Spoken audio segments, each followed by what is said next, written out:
Hey, Shalom. First off, I want to give all praise, glory, and honor to Yahweh Bahashem, Yahweh Shai Bahashem Rakakadash. Double honors to the apostles and the elders of Great Millstone.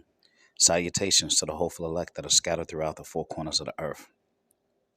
And to all my brothers out here preaching this truth, to you, I say Shalom.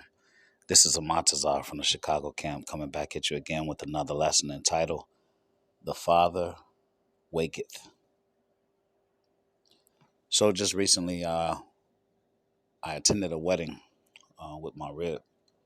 And during the reception, you know how you sit at the table and there's people you really don't know, but they might be there for the bride or for the groom. Either way, you're sitting at a table with people that sometimes you don't know who they are. So there was a overweight Keisha and her two daughters, 24, 28, and their granddaughter was sitting at the table. Now the granddaughter didn't look much different than this thumbnail. Really, really, cute little girl, cute little girl. But the little girl had absolutely no discipline. She was bad as hell. So this was her grandbaby. Um, so when they would try to correct her or anything, she would yell and scream and start trying to bite people and everything.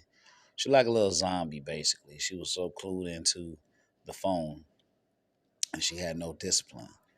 Cute as could be, but had no discipline. So when I grew up, basically, my father, he treated the boys the same way as the girls. When it came to discipline and acting up. If your ass fell out acting up, you was gonna get spanked. Okay, you was gonna get your ass whooped until you start acting right, girl or boy. So, um, and I would see myself the same way. But anyway, the mother, um, she kind of asked me because I was kind of cluing into the little girl, and she asked me, "What type of father would I be if I had a daughter?" All right, because I told her, I had a son. So I told her, I was like, "Wow, that's one of the hardest jobs in the world, especially in this day and age in this society." Um, so the father has lots of responsibilities, but when it comes to his daughter, his primary, most important responsibility, you know, of course, outside of teaching her the truth, is presenting her as a virgin. Okay, so the father is supposed to care for his daughter and make sure that she's keeps her virginity until she gets married. That's his primary responsibility as a father to a daughter. Okay, and I told her, I said, if I had a daughter, she probably wouldn't be too happy with me because she wouldn't have the same freedoms as her peers. So she would really have to love Yahweh Ba'Shem Yahweh Shai. Okay, she would have to be clued into the spirit, all right, in order to not feel that she was being oppressed. So I'm gonna keep the thumbnail up, and I'm gonna go to Sirach 7:22, and it reads, "Hast thou cattle? Have an eye to them, and if they be for thy profit, keep them with thee. Hast thou children? Instruct them and bow down their neck from their youth. Hast thou daughters? Have care of their body, and show not thyself cheerful toward them." That's one of the big problems that we have today, is that the parents are trying to be friends to the children instead of being parents. Okay. Verse 25, "Marry thy daughter, and so shalt thou have performed a weighty matter." It's a serious thing. "But give her to a man of understanding." Okay. So who is a man of understanding? A man of understanding is a man that's quickened, okay, and has the knowledge of this truth. So you get a man of understanding, you won't have to never worry about your daughter, all right, because he's going to be trying to do things according all right, to the Lord's commandments and the Lord's words. All right. So let's see. Let's take a look at Sirach 42.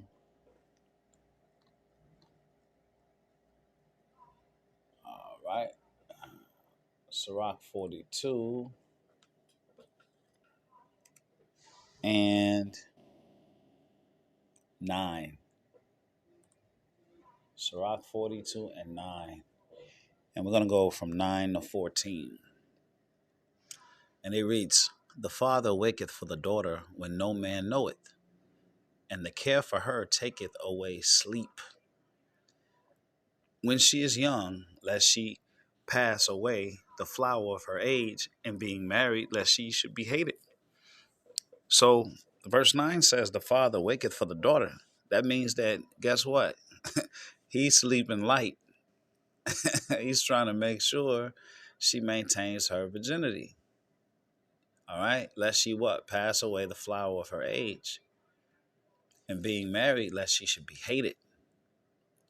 It says, in her virginity, lest she should be defiled, and gotten with child in her father's house, and having a husband, lest she should misbehave herself, and when she is married, lest she should be barren. Okay? The Lord will close up a woman's womb. Okay? He will close up a woman's womb, just as he will open a woman's womb. All right? There's plenty of examples of that in the scripture as well.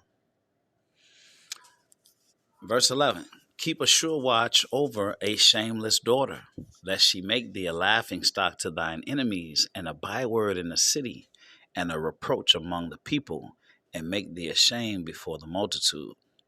These daughters out here today, they got 3 and 4 kids by 3 and 4 different men. Okay? And they dressing like harlots. So a lot of these women, young ladies, are making their parents ashamed. Verse 12, "Behold not everybody's beauty, and sit not in the midst of women. For from garments cometh the moth, and from women wickedness." Okay?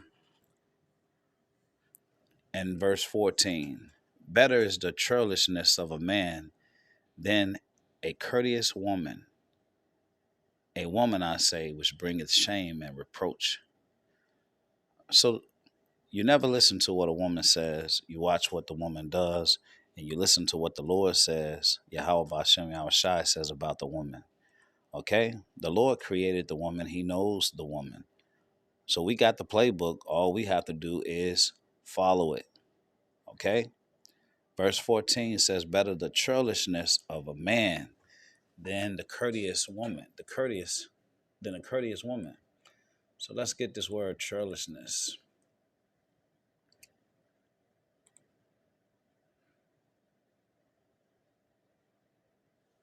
Churlish means rude. Okay? So a rude man is better than a courteous woman. Why? Because verse 13 says that from women come wickedness. So it's very, very important to be hard on these hard on these women, hard on these young girls. So when I got up and walked away from the table, the woman, she spoke to my wife and she said, "He's hard on women, isn't he?" Just like the devil, you know what I'm saying? When Satan realized he can't convince you or beguile you or, you know what I'm saying, have you drink his wine, then what does he do? He tries to divide and conquer. Okay, and that's what he did in the garden. Okay, the serpent knew not to even come at Adam. So what did he do? He he did the divide and conquer thing. He went straight to the woman, the weaker vessel. Okay, so and then the woman, she talked about her daughter. One of the daughters there, she had wore a dress and her cleavage was out. She spent the whole night trying to keep her breast inside her dress. Okay. And so she explained to my wife that what she had on was inappropriate. But at the same time, I'm hard on women. See, that makes no sense.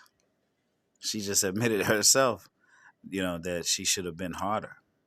Now, you got a house full of women and no men. What do you think is going to happen? All right, so let's go to the book of Deuteronomy. I'm keeping this picture up.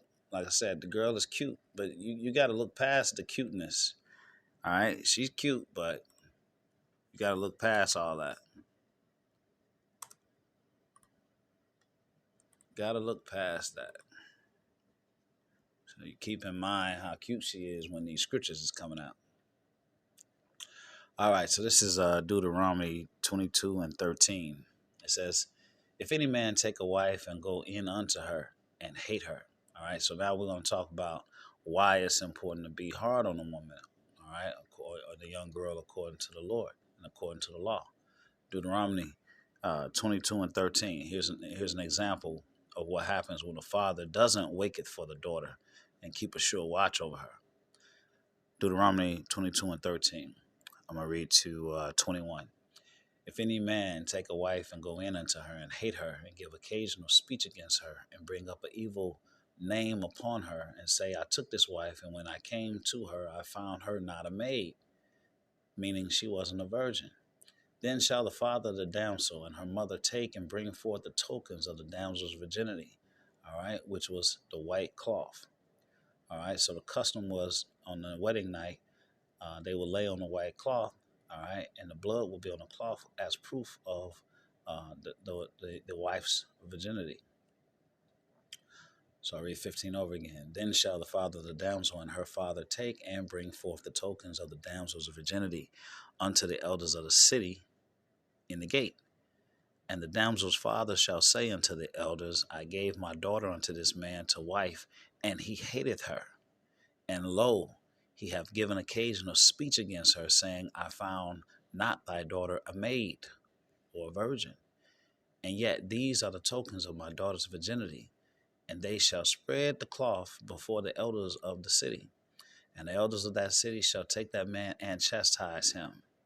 And they shall immerse him in 100 shekels of silver, and give them unto the father of the damsel, because he have brought up an evil name upon a virgin of Israel.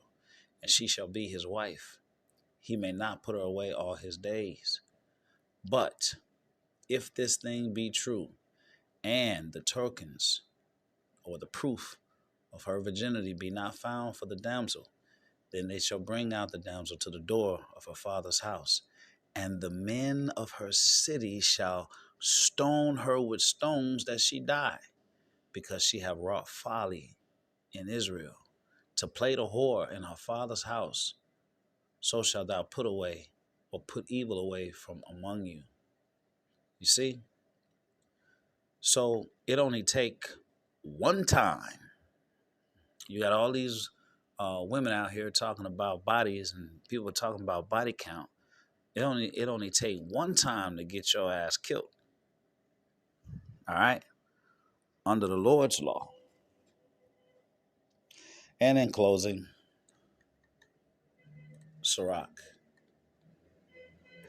One more time. Go back to Sirach, verse 36, or chapter 36. Salakia.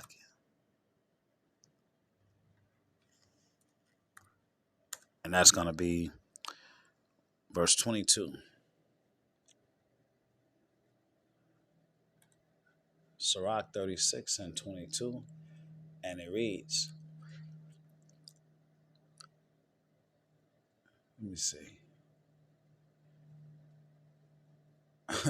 I'm going to start at 21. A woman will receive every man, yet is one daughter better than another. Okay? The beauty of a woman cheereth the countenance, and a man loveth nothing better. If there be kindness and meekness and comfort in her tongue, then is not her husband like other men. He that getteth a wife beginneth a possession. a help like unto himself, and a pillar of rest.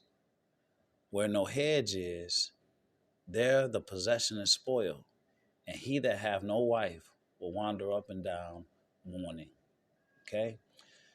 So it, it starts talking about a woman she'll receive every man, but guess what? It says, yet is one daughter better than another. All right. So you got women out here that's loose. All right. And then you have some women out here that's gonna be chaste, Of course I'm speaking about in that day, not today. Not necessarily. You're not gonna really find no chaste anything out here today. Because we're at the end. It says the beauty of a woman cheereth the countenance, and a man loving nothing better. And that's true. That's true. If there be kindness, meekness, and comfort in her tongue, then is not her husband like other men. You see, it's not too many women that's gonna have kindness and meekness and comfort in her tongue. All right. But he that getteth a wife beginneth a possession, a help like unto himself, and a pillar of rest. Where no hedge is, the possession is spoiled. All right. The father is the hedge. The husband is the hedge. All right. And if the hedge is not in place, you can forget about it. There was no hedge in the house in that house. Okay. So them women or them girls, they left to their devices. All right. So I'm gonna close with that. I hope this lesson has been edifying. Until the next one, Shalom.